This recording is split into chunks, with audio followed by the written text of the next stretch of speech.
Welcome to OAA Now, your home for Oakland Activities Association news and information. Here's your host, Sammy Taormina. Welcome to OAA Now. Here I'm Sammy Taormina, blogger around the OAA, the host of Last Week Brain Cells, and the host between Taorminas on Orion Television. I'd like to welcome those watching on the local voice on SoundCloud and those watching on Orion Television. A lot to look at this week here on the podcast. Of course, we're getting really close to the nitty-gritty here. Of course, start of postseason play. We're going to preview this week's league meets for track and field. We're also going to look at the basketball situations when it comes to coaching vacancies. So we're going to bring all that up on this week's edition here of the podcast. So without further ado, let's start off with our main story here. Obviously, we're looking into the heart of spring, and obviously you look at with golf. I mean, like right now, Adams right now, they just released the state rankings for golf. Adams right now ranked third in the state. So that kind of tells you something where Adams is.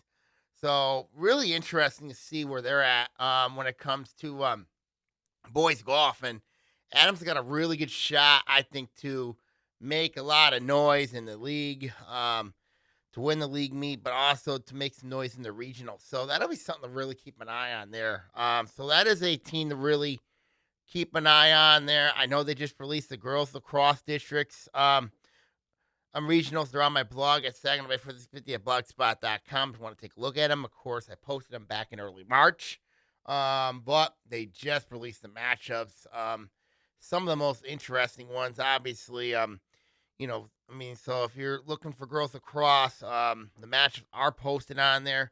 A lot of the matchups really haven't changed. Of course, they don't do the MPR seeding based on that. So, and then boys lacrosse, they do release a top 8 seed for boys lacrosse. Also, they use MPR for girls soccer. So, of course, girls soccer is being released, I think, sometime this weekend. The matchups, obviously, the MPR rankings right now, they're right now up to the minute right now, as we are in the final week of the regular season for league play. Before they have maybe at least, I think, one more week of non-league play before they start the postseason. So, girls soccer districts coming up pretty soon. Track league meets coming up pretty soon. And then baseball, softball start, I think, 1 week, either the week of after Memorial Day. So that'll be something to really keep an eye on as we get into the nitty-gritty of the spring season. And we go into the summer, and then we go into the heart of fall. Of course, obviously, in fall, you're talking volleyball, you're talking football. You're right into that heart of the season. So a lot to really look at as we head into the final months of the spring season. I mean, so graduation's coming up. There's a lot of big opportunities here awaiting everybody here in the month of May. So that's something to really keep an eye on, and I think that's something to really, really look forward to as we finish out the month of spring. I mean, obviously, when you look at baseball, obviously Rochester's a team to keep an eye on, West Bloomfield. But Adams has really been really good in baseball. This was a team that came out of nowhere. I think Adams' way they've been playing has been just outstanding, and they could make some noise in their district, considering it's a loaded district. When you look at Rochester's in there, you look at Lake Orion's in there, Utica Eisenhower's in there, Stony Creek's in there. It's a 14 district. So when I look at that district, that could be anybody who wins that district. I think could make some noise there. So, I mean, obviously, you look at West Bloomfield, their situation. I think Birmingham Brother Rice is. I'm not sure if they're in that district or not, but I think West Bloomfield's got an interesting district. They're on my blog though at Saginaw-Bay-50 want to take a look at them. Haven't had the matchups posted yet. Once I get the matchups, I will post them on the blog and update them. So we'll see how that goes. Before we talk track and field, obviously, and we're going to preview, we're going to look at each basketball job. when you look at the basketball world, obviously the both boys and girls, I know there's several coaching vacancies right now that are open. So we're gonna talk more in we're gonna talk more in like how what the impact is of each job is gonna be, and how the outlook's gonna look. So so it'd be interesting to see, how this would be used. Very useful. So let's start with girls. Let me start with girls basketball. I know there was one job right now that's available. That's at Ferndale. Obviously, you look at the year that Ferndale had being in the red. Um, you kind of think about the year that they had. I mean, they had a very young team this year. There was some early turmoil. Keith Paris was let go middle of the year. Was stepped down middle of the year. Um, Assistant did a really nice job with that program. But they ended up having a deep run. They knocked off. They won their district champion. They won a district championship, and then they ran to a very good Detroit Edison team in the regional final. So when you look at Ferndale, when their position right now is, you just don't know what type of team they're going to have coming back. You just don't know, considering, when you look at program strength, and I was a real proponent of for why Ferndale should not have been in the red this year, because last season, because of the fact of the matter is that I had a serious concern with program strength. And you're going against juggernauts like Clarkston, who's got program strength. Lake Orion's got program strength. Stony Creek, program strength, a little up and down. I kind of wish it should have a freshman team there. Oxford, they got program strength. West Bloomfield, they got program strength. So now in this situation, Ferndale now drops 2 divisions from the red to the blue. And you look at that division, you got Troy in there. I think Troy's going to be very good this year. I think they're going to be very good. Really high, especially on this team with the return of Diamond Prince. You got Carla Higginbottom there. You got a Macy Zider. You got 3 very, very good building blocks to build your team around. You do got a lot coming back with Troy. Troy Athens, big mystery. I mean, they had a solid team. They got a solid team coming back. Adams, we know, is going to be very good. A&T, we know is going to be solid. We know that. Shakita Coltrane's done a really nice job, but I'm very curious to see how that team's going to look next year. Harper Woods has been a team that's been up and down, but they're always going to be in the mix. So the blue, it's a interesting division, and that's not counting the program strength issue that Ferndale has. And I think that's going to be the key going forward, is whoever takes over that job at Ferndale is going to have to really, have to build program strength, has to convince the kids at Ferndale to say, hey, my system could work over here. My system could, I think, we can make some noise. I think we can, build something here at Ferndale. We could do that. And, I'm very curious to see what direction athletic director Juan Rickman goes with this coaching hire. I think this is going to be interesting because that's the challenge that Ferndale has going forward, is can they build that program? Can they do it? Because if you want to do well, you have to have not only built for the short term, but also in the long term. Ferndale in the middle school ranks, they have a good program. And this is where I grilled Coach Keith Paris on the podcast. I mean, during media day, I said, how is program strength going to look? You look at these media sites, you look at these social media sites, and they tend to hype up players. They always do.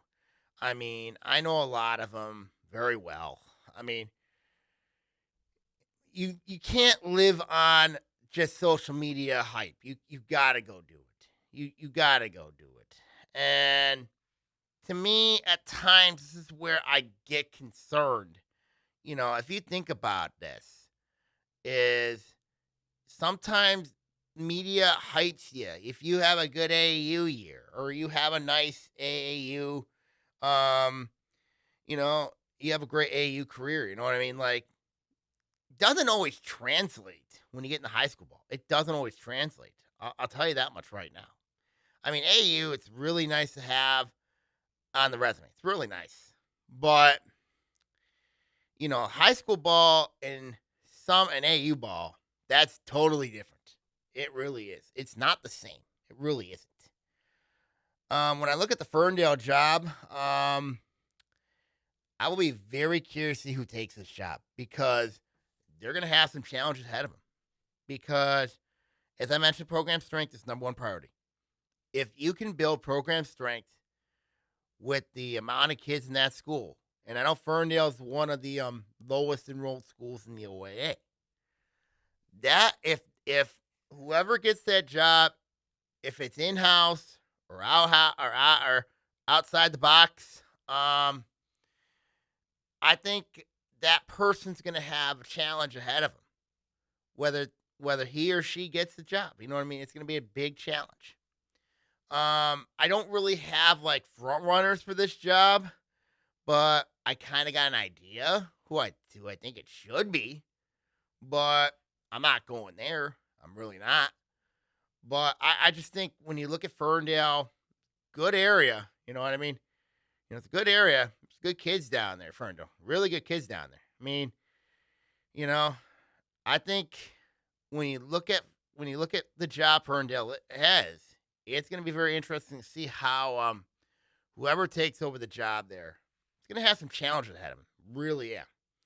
So that's something to really keep an eye on as we look forward to whoever gets the job. And also considering, summer ball, means coming up. I know AU ball takes a break for about 1 month in the month of June. And, that'll be something to really, really keep an eye on is will Ferndale have somebody in place by then? I mean, that's the big question. I mean, if they don't have somebody in place by then, that could lead to some big problems heading into fall. So if you're athletic director Juan Rickman, you got to have somebody in place pretty soon. Be competitive in the summer ranks. So that's really something to keep an eye on when it comes to this job is who's going to take the job and can they build a summer league together? Can they build the program, build a team? There are proven playmakers on there, but there's some challenges ahead of them. So that's something to really, really keep an eye on. So that is the only job in the girls basketball side that is right now currently vacant as we speak in the girls basketball world. Other than that, everybody else is like, they're all getting ready for summer ball. So that's something to really, really keep an eye on as we look forward. Now let's go to the boys. This is where it's really interesting on the boys side of things. You kind of think about, I did talk about the Stony Creek job a couple weeks ago. I'm gonna go more and dissect that job. But also we got A&T and also at Berkeley. So I'm gonna go A&T first. I mean, A&T, it's a good school. It's a good community down in Southfield. It's a great community. I know the athletic director Shakita Coltrane very well. One of the best in the game at it. I'm curious to see what direction she goes with this search. Terrence Porter stepped down at A&T. Had a rough year with A&T in his 3 years there. So I'll be curious to see what direction she goes with this program. Because when you look at A&T, you think about what them is. A&T is a team that likes to go up and down. They'll go up and down, and they like to beat you. They like to beat you going up and down. Defensively, big question mark for this team. So when you look at A&T and you think about with what the style they want to go with, the run and gun style, it's been really good in the girls' game, obviously. Shakita does a really good job with that run and gun offense. And even in the past A&T teams under Coach Michelle Marshall, they ran the run and gun, and that was really, really good offense and really good winning basketball. So on the boys' side, it's just trying to find a way to get their athletes, and to also build a program. And I think this is where A&T's biggest weakness was program strength and program building. And I think that was their biggest weakness. So whoever takes the job has to maybe change things up a little bit, obviously, with the program, because the program's it's not broken. It really isn't. It just needs I would say, honestly, a retooling. I'm not calling this a rebuilding year. I'm not calling this that at all. What's going to help A&T is they are in the gold. The gold division, you look at that division, yes, there are some new coaches in there. I mean, obviously, with Rex Walters at Waterford Kettering. And we know what type of team he's going to have over there, a veteran-heavy team. I think with them, I think right now, if I had to say a team who's favored right now in that division, I'll have to give the edge to Waterford Kettering not only because of experience, but because Rex Walters is their new head coach, and we know what Rex Walters is going to do. We know what he can do. You have Ferndale University under Coach Josh Nix, who's done a really nice job of that program. He's had a lot of challenges over there. He's done a wonderful job with University.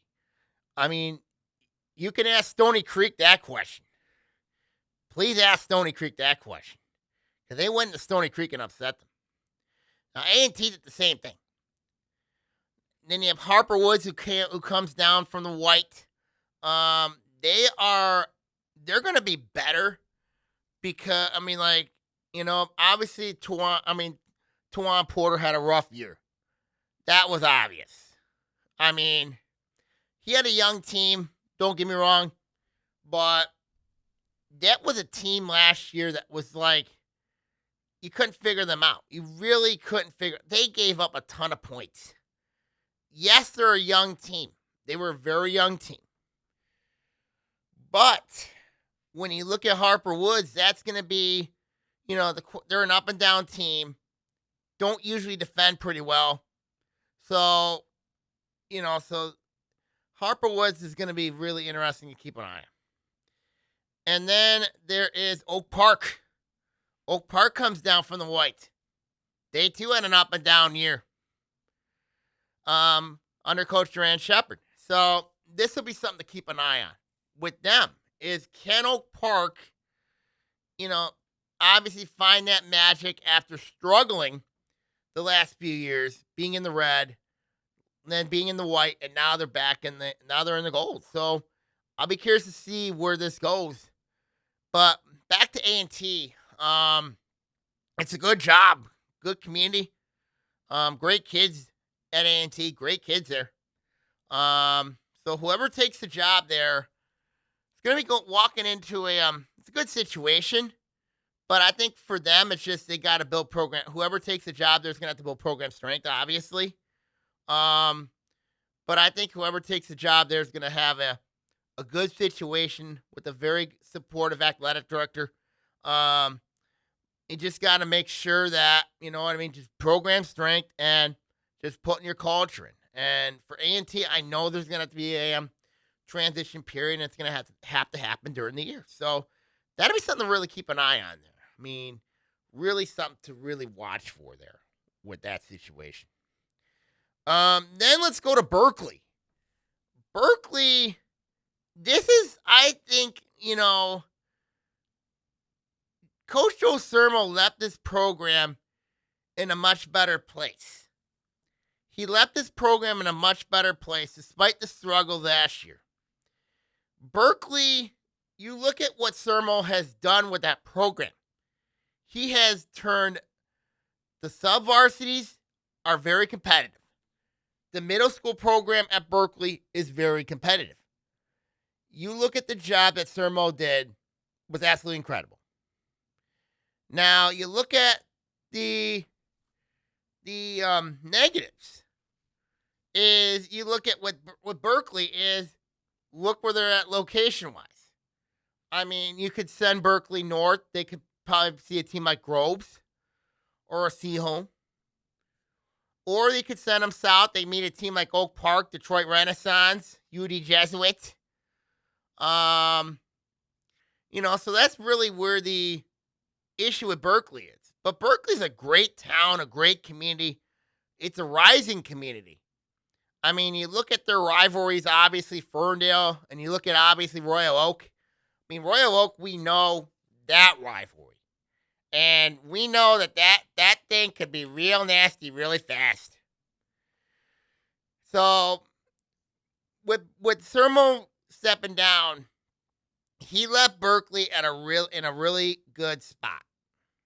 So whoever takes over, I have a feeling, I have a hunch that I think this job's going to be in-house. Because you really look at it, if it's in-house, you really don't have to change a lot of things over there. You really don't. And if you have an assistant there who's ready to take over the job there, and you look at obviously whoever takes over, the job there has to have a love and respect, obviously for the late great Steve Rhodes, who we know what he's done at Berkeley. I mean, Coach Sermo played for Rhodes at Berkeley. I mean, Steve Rhodes has done a really, really nice job with that program. I mean, obviously, you can compare. I feel like at times I can compare him to Dan Fife at Clarkston. But, what the job that Steve Rhodes has done at Berkeley. This is a really good basketball job. Whoever gets this job. And knowing their athletic director very well, I mean, I think whoever takes the job at Berkeley is going to be in line to have is in a great situation. You look at the division Berkeley's in. I mean, they're in the gold this year. They're going to be in the gold. Obviously, I forgot to mention them with Harper Woods. Berkeley, of course, they're in a division with Harper Woods, Oak Park. Oak Park, Harper Woods, A&T. And then you look at, of course, Oak Park, we know that rivalry with Berkeley is still high. I mean, like Harper Woods, you got A&T's in there. You got Ferndale University. Now, I know the rivalry between Berkeley and University. It is a respective and very competitive rivalry. And then, of course, reuniting with Waterford Kettering in that division. I mean, obviously, we know how good Waterford Kettering is going to be. So, when you look at Berkeley, it's just getting everybody together, building a foundation. If it's an assistant under Coach Sermo, I don't really see much change because, the kids are familiar with the system there. And if it's somebody outside the box, then that could be something to keep an eye on.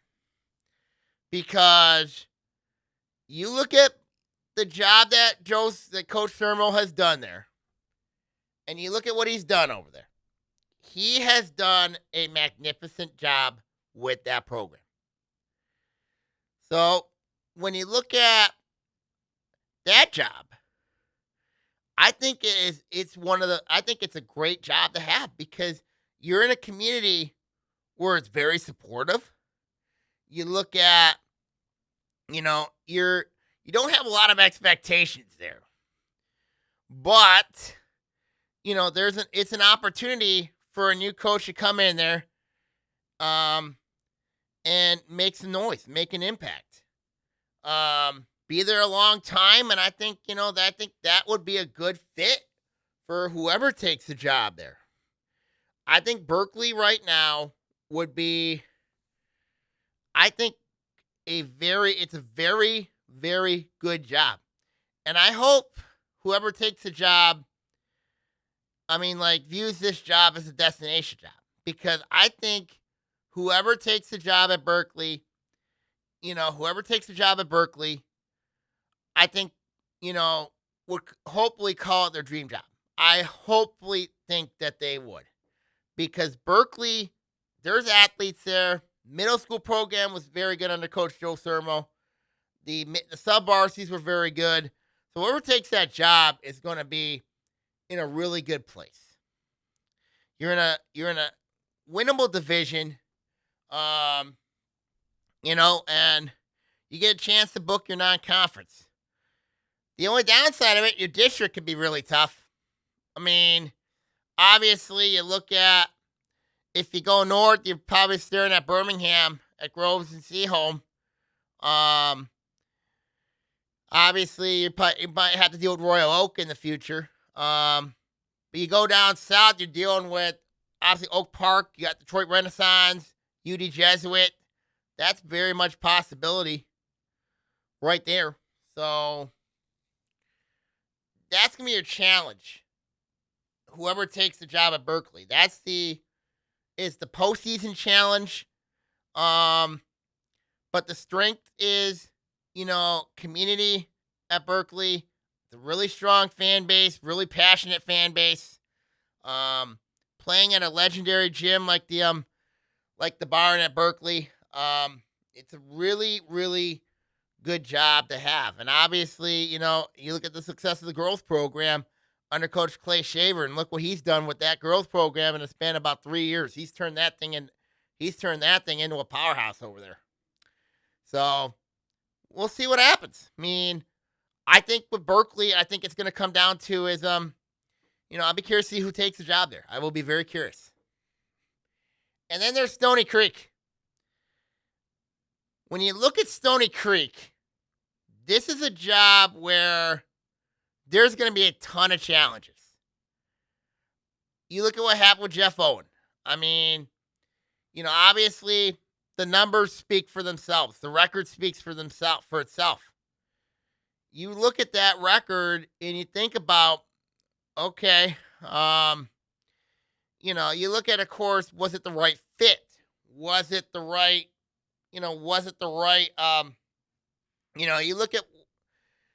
look at Stony Creek, they have not been the same program since 2022. They really have not in the last 3 years. When Steve Norgrove took over that team, Stony Creek was one of the most consistent programs in the entire OA. And then, they had one bad year under Norgrove, and then things just, went completely south. So Norgrove stepped down, was an assistant under Bill Thurston at Rochester for girls, and then took the boys job at Fraser, and he's turned that program around at Fraser, despite the win-loss record. Despite the wins and losses, Fraser, was a school, obviously, not a lot of expectations, but you look at the Ramblers, and they have started to improve under Norgrove, and it's starting to turn their program around, which is a good sign. So when you look at Stony Creek, when Owen took over, you kind of expected that there would be a big changeover. Obviously, you look at the non-conference, you're playing against teams like Macomb, Dakota, and Clarkson. Your first year, I'm going like, what are you doing, Jeff? What are you doing? That's not a good sign when you look at the non-conference, playing those top teams. And then you look at the division, you're in the blue, and then, and you're one of the favorites coming in because of that experience, and you've been in the white, and you don't win that division. Then second year, you were pretty young. You were a young team, So, but you got up from 3 wins to 6 wins, and then last year you went up from 6 wins to 10 wins. So, the record's improved, but you look at within those losses, they had a couple really bad losses. I mean, you look at last year with Stony Creek, they had 2 really bad losses. I mean, to Ferndale University and A&T. And I think that was, you look at that win-loss record, that's the reason why,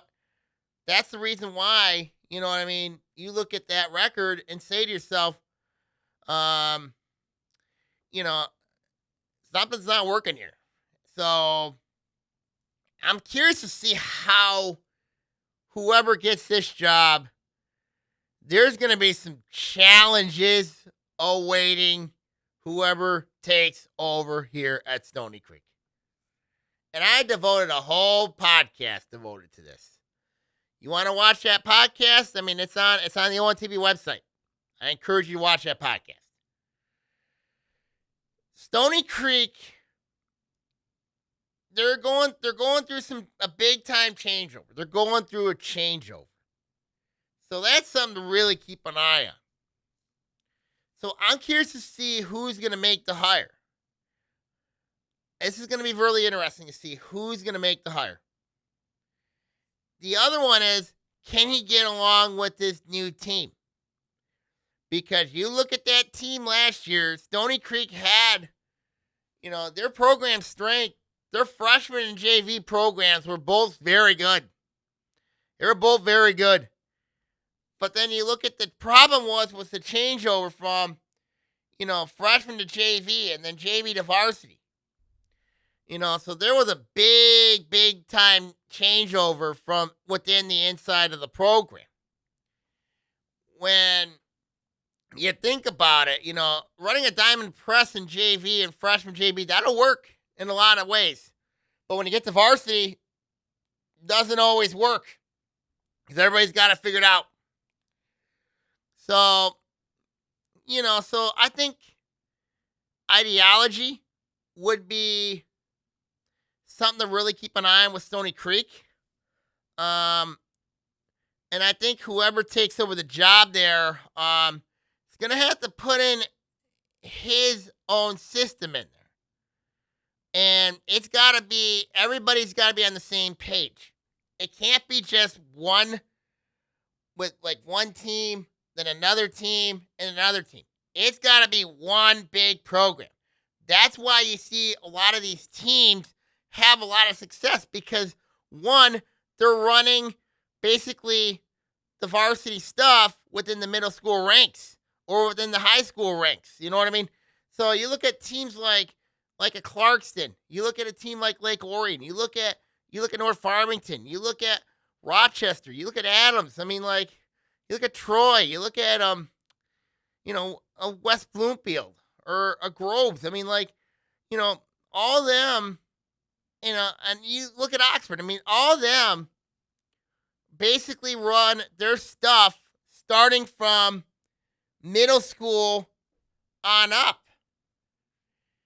That's where you have your success. So whoever takes the job at Stony Creek has to really look at what's going on at Hart and also what's going on at Ruther. Those are the 2 middle school teams that feed students into Stony Creek. And then you got to look at the team within the program. There's talent there at Stony. The question is, who's going to be the one that fits the system? That's the question. Does it be in-house or does it have to go outside the box? I mean, and you look at the challenges over at Stony Creek, obviously, you look at the challenges that they got to face, and, it's just for them is they got to get a coach in there who gives them confidence. They got to get confidence in there. The kids got to believe in them. They got to find who the right fit there. I mean, they really got to do. What's going to hurt Stony is you look at the division there, you look at the district they could see in the future, you're you're likely going to have to deal with Rochester and Rochester Adams at some point. Rochester, we know, is a very improved team. They won a district championship this year. They returned one of the best guards in the game in Max Moll. Nick Ebola has done an outstanding job with that program at Rochester. Their freshman and JV programs are very good. So they're doing something right over at Rochester. Then you look at Adams, Isaiah Novak's there. He took over for Jared Thomas a couple years ago. Novak's done a nice job with that program. Adams basically overcame the Langdon brothers transferring out middle of the year. And you look at what Adams has done. They're a proven program. Their program strength is very good over there. So Stony Creek, there's a lot of challenges ahead of them. Whoever takes the job there. Because that's the challenge that they see. And then you look at the division they're going to be in. And then I'm not even mentioning Romeo or Utica Eisenhower. Eisenhower, I think, is going to be much improved this year. I think Romeo, you never know with them. You never know with Romeo because, and I know Mark Cushenberry very well. I know him very well. But you never know with Romeo. And then Utica, last year they struggled. They really struggled. They should be better this year. So we'll see what happens there with that. And then you look at the division they're in. In the white, they go up from the blue to the white. And you think about this is Stony Creek's in a division with Adams, Rochester, Oxford, and Lake Orion, and Waterford, Vermont. That's not an easy division at all. So whoever takes the job there, you're going to be in a really tough division to start with the new team. And you're looking at at least four proven. The White's a 16 division. So you're looking at 5 proven powers in that division. When you look at Waterford, Vermont, you look at Lake Orion, Oxford, Rochester, and Adams. That's 5 proven teams with proven track records. I will be very curious to see where Stony Creek goes with this job. And where do they go? What type of direction does Stony Creek go? That is the big, big question for whoever takes the job at Stony Creek. Because there is a lot of challenges ahead for whoever takes over at Stony Creek. And there are a lot of challenges with that program. We'll see what happens. We're going to see what happens. So that's going to be really interesting to see who, out of the 4 big jobs in the basketball world, now some of them could be filled when I'm speaking, which would be really interesting. I'll find out more about it once I get it. But, when you look at June coming up, the start of summer ball, you get to go to these camps, right now when you look at it, right now, it would not surprise me within the next few weeks that I expect that all 4 of these positions would be filled. It would not surprise me. I'd be really shocked if 1 or 2 of these jobs are not filled before fall. Because if that's the case, that could be a serious problem. Because, you're going to need time to gel with your new team. You're going to need time to transition. And unfortunately for those teams, the transition period has to happen during the season.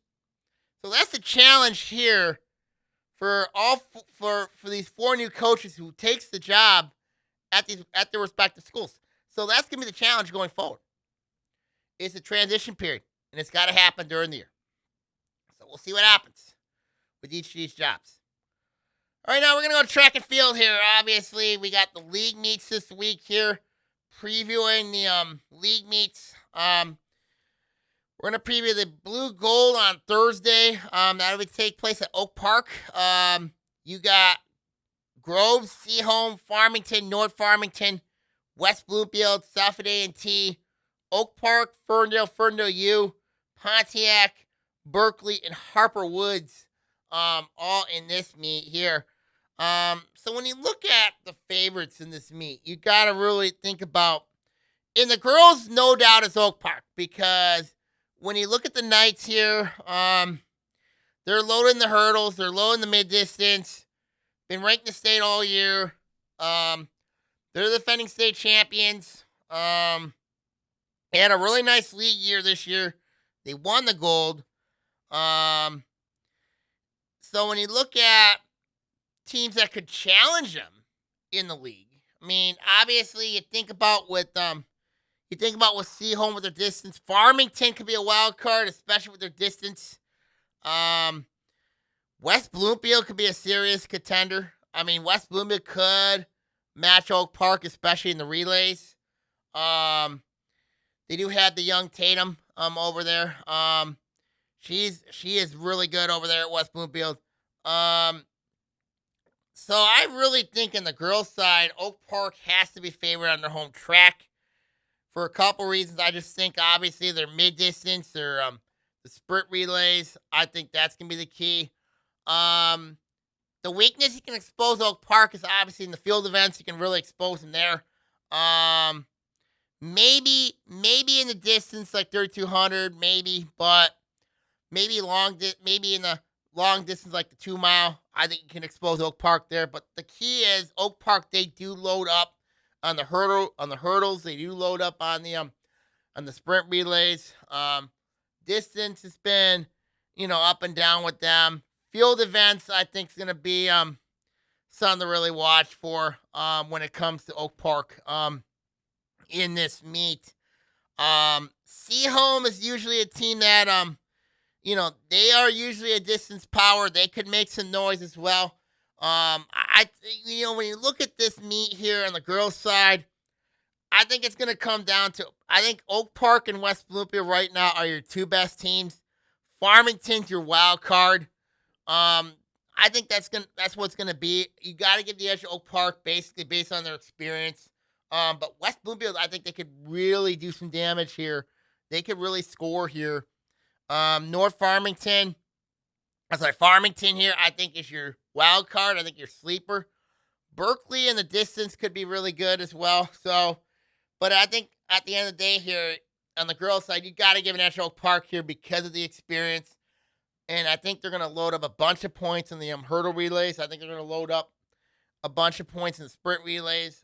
Being at home, I think Oak Park's going to really want to showcase themselves in front of their home fans and the meet here on Thursday. So that'll be something to really watch for. And you got to give an edge to the Knights here based on just that area. I mean, for West Bloomfield, they counter Oak Park, but I think it's the same areas where they'll counter them in the relays, but I just think at the end of the day here, I just don't see how the Knights don't win this league championship, and I'd be surprised if Oak Park lost this on their home track. So I got to give an edge to Oak Park on the girls' side here just because of that experience. So we'll see what happens there in that one. On the boys' side, this is going to be pretty much, I think, most interesting on the boys because there's some proven teams here.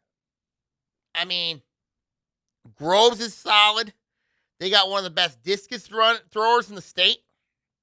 Seaholm's going to be a player. I think Farmington's going to be a player.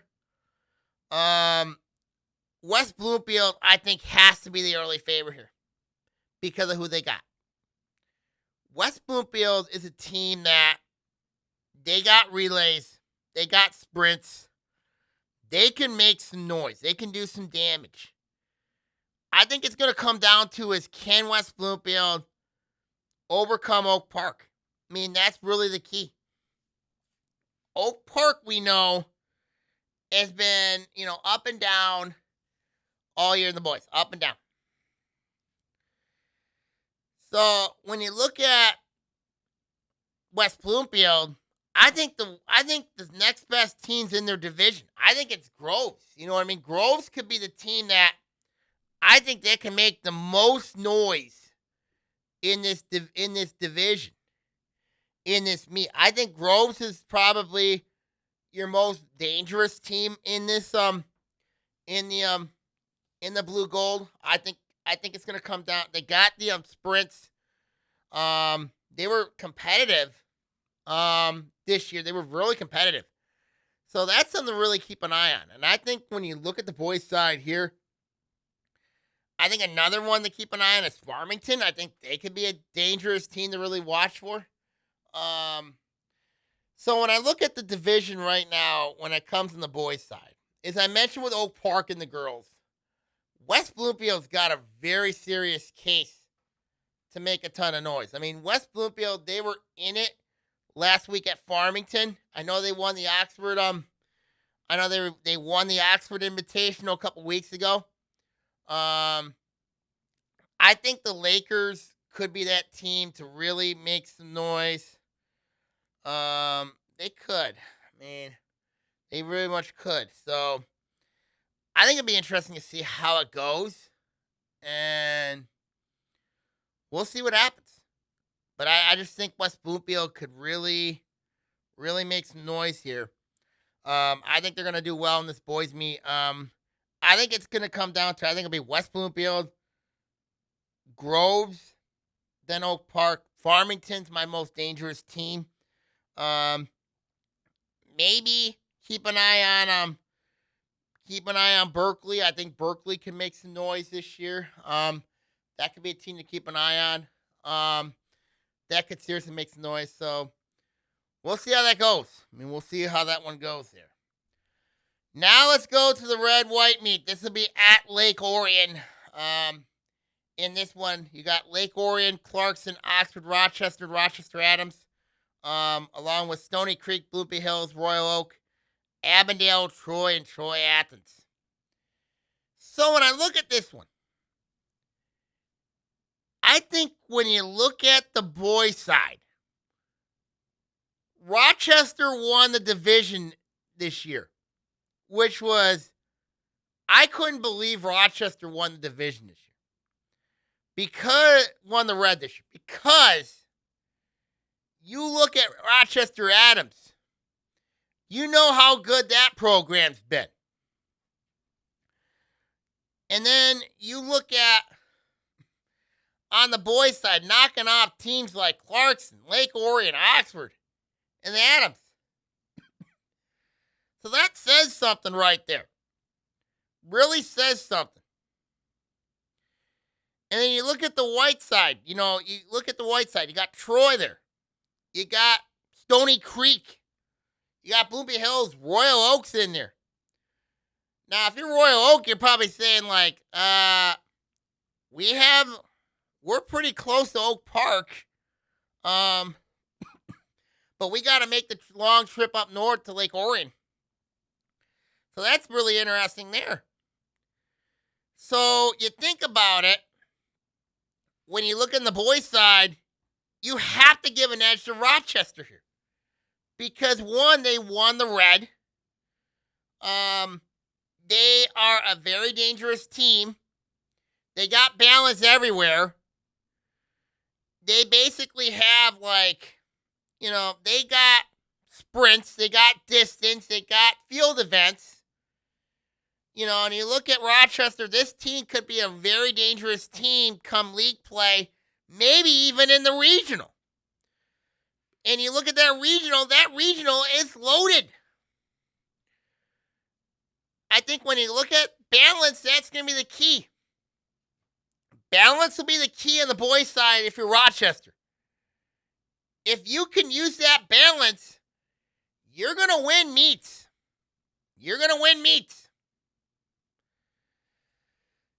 So that's going to be really interesting to see how that one goes. But you're going to have to, but if you're Rochester, use that balance. I think the team that seriously challenges Rochester is Rochester Adams. Obviously, with the balance they got. They got a lot of balance. So I think Adams could be the team that could seriously challenge them. Lake Orion's been a really weird team this year. I mean, like, they do very well at invitationals. Somehow they struggled during the league season, which was shocking. Clarkson's an interesting team to keep an eye on. I think Clarkson could be a team that could make some noise this year. I think Clarkson is your wild card. Troy's another one. I mean, we know how good Troy's been. Troy Athens is another one. Obviously, Stony Creek, we know with Spencer Beckman throwing the shot and discus. So that could be really interesting to see how this one goes. But if I had to pick a favorite in the boys right now, I would have to give an edge to Rochester because of the balance. But Adams is right there. Adams is right there in that conversation. On the girls' side, oh boy, Rochester looks very good. They look very good. They have the sprints, they have the distance, they have the field events. It's kind of the same story as the boys. You look at, obviously, in the girls with Rochester, you got Lucy Cook in the distance events. You got Grace Mendoza in the field, in the shot and discus. We know how good Mendoza's been all year long. She broke Rochester's discus record this year. And we know how good she is a shot putter. She's around 35. Then you look at obviously the balance. So when you look at this meet here, it's who's going to beat Rochester. That's the question. I mean, you look at maybe a wild card, and this could be Lake Orion. I think Lake Orion's a wild card because of they have balance. They have some experience, even though they're a young team.